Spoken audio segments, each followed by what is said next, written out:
Everyone, আজকে আবার একটা নতুন মিনি ব্লগ নিয়ে চলে এসেছি। আজকে হচ্ছে কি 15ই এপ্রিল, আর আজকে হচ্ছে কি বাঙালিদের নববর্ষ। তো সবাইকে শুভ নববর্ষ। আর আজকে শর্ট ভিডিওই করব বা রিলস টাইপেরই করব, কারণ বড় ভিডিও আমি করছি না। তো এখন আমরা চলে যাচ্ছি হচ্ছে কি রাজপুরে পুজোতারি মাকে পুজো দিতে।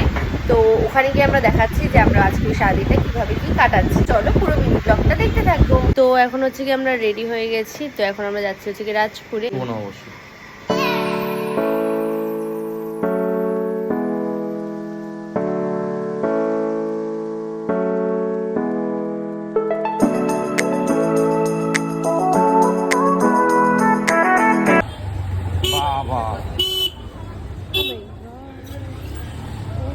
আজকে লিটারেলি আজকে পুলিশদেরকেও দাঁড়াতে হয়েছে, মানে এতই ভিড়। আই মিন লিটারেলি এরকম লেভেলের ভিড় আজ পর্যন্ত আমি রাজপুরে দেখিনি।